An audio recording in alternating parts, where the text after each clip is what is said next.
ورحمة الله وبركاته. الحمد لله الذي شرع القدوة بالمهتدين أحمده سبحانه وهو رب العالمين، والصلاة والسلام على سيد الأولين والآخرين وأصحابه الكاملين.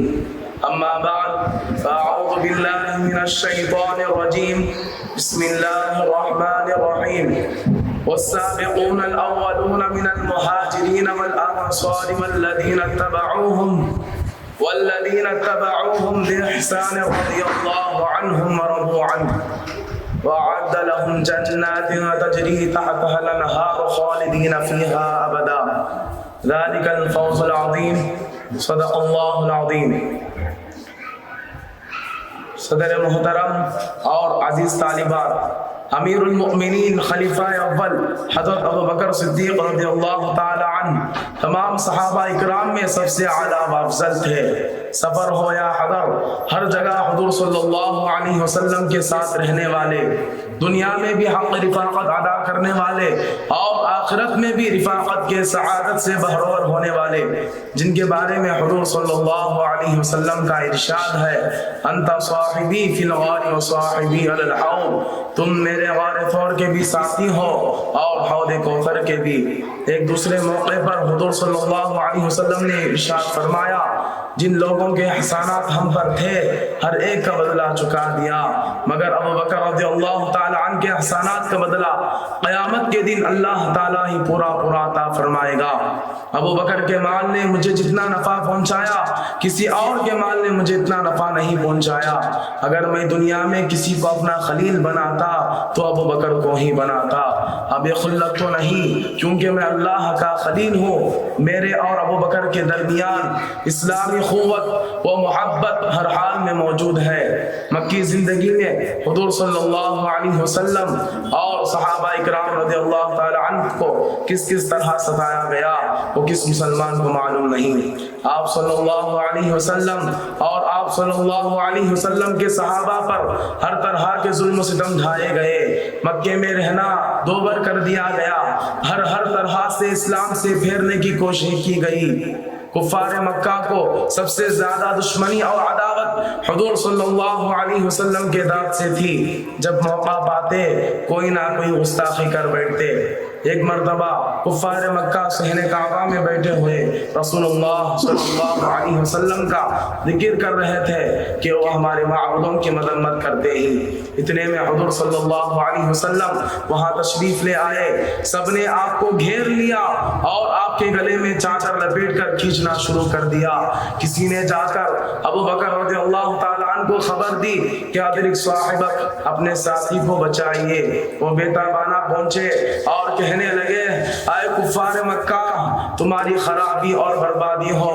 اتقتلون رجلا ان یقول ربی اللہ وقد جاءکم بالبینات، کیا تم ایسے شخص کو قتل کرنے کے در پہ ہو جو کہتا ہے میرا رب اللہ ہے اور وہ تمہارے پاس واضح دلائل لے کر آئے ہی. یہ سن کر قریش مکہ نے حضور صلی اللہ علیہ وسلم کو چھوڑ دیا، مگر ابوبکر رضی اللہ تعالیٰ عنہ پر ٹوٹ پڑے اور اس قدر مارا کہ وہ بے ہوش ہو گئے. کئی دن تک بے ہوش رہے. درمیان میں اگر کبھی ہوش آتا تو پوچھتے کہ حضور صلی اللہ علیہ وسلم کا حال کیا ہے.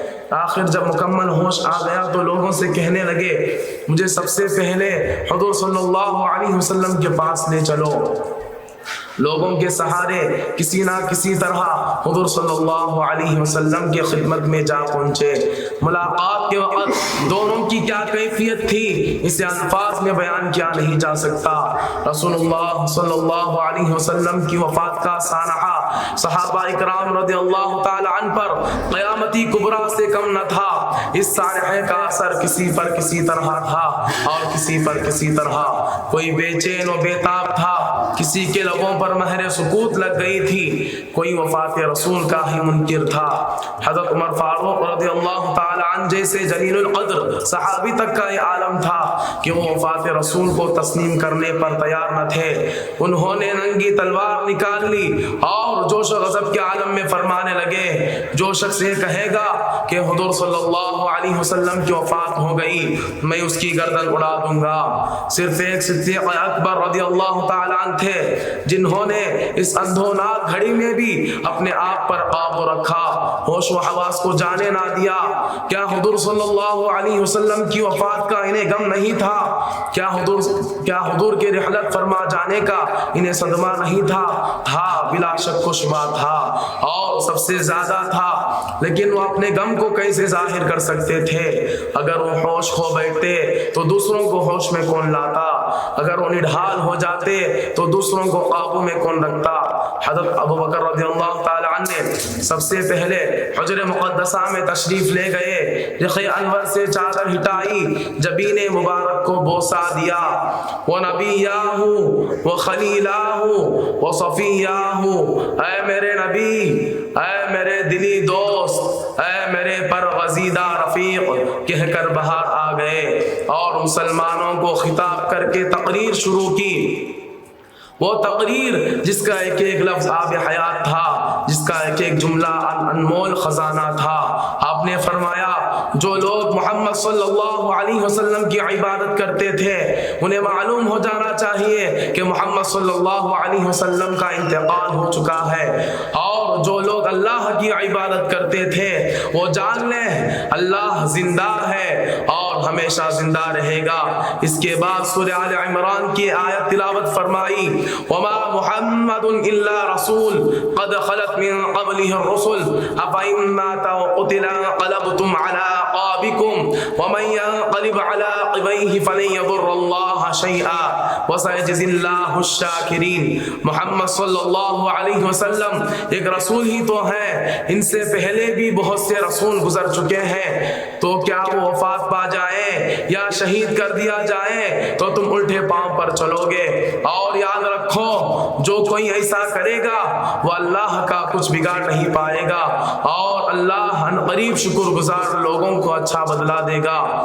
اس خطبے نے سب کو سوتے سے جگا دیا، آنکھوں سے پردہ ہٹا کر سب کو یہ یقین کر لینا پڑا کہ رسول خدا صلی اللہ علیہ وسلم اب ہمارے درمیان نہیں رہے، اور تجہیز اور تخفین اور انتخاب خلیفہ کا کام شروع ہو گیا۔ خلافت کا بوجھ سنبھال لیتے ہی حضرت ابو بکر رضی اللہ تعالی عنہ نے جو کام انجام دیے، جن میں اسلام سے پھر جانے والوں کو قتل کرنا اور لشکر اسامہ کی روانگی اور جھوٹے نبوت کا دعویٰ کرنے والوں کو سزا دینا شامل ہے۔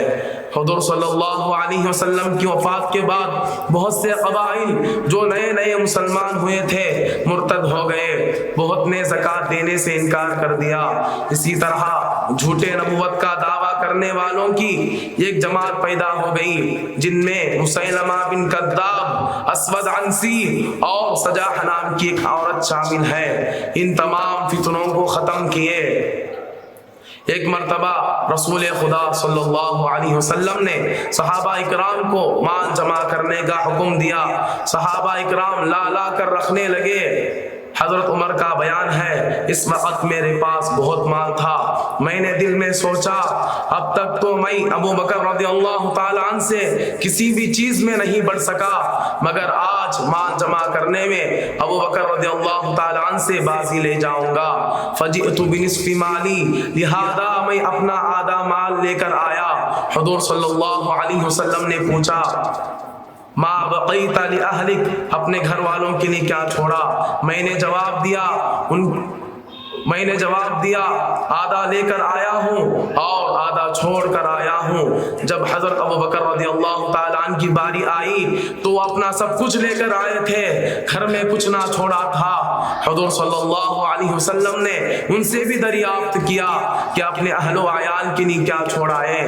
حضرت ابو بکر رضی اللہ تعالیٰ عنہ نے جواب دیا ابقیت لهم اللہ ورسولہ، ان کے لیے اللہ اور اس کے رسول کو چھوڑ آیا ہوں۔ حضرت عمر فرماتے ہیں قلت ما اسبقه الى شيء ابدا، میں نے دل میں سوچا ابو بکر رضی اللہ تعالی عنہ سے کہ میں کسی بھی چیز میں کبھی نہیں بڑھ سکتا۔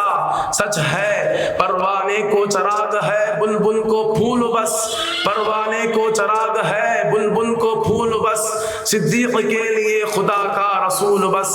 اللہ ہم تمام لوگوں کو حضرات صحابہ کے زندگیوں پر عمل کرنے کی توفیق عطا فرمائے، آمین۔ السلام علیکم ورحمۃ اللہ وبرکاتہ۔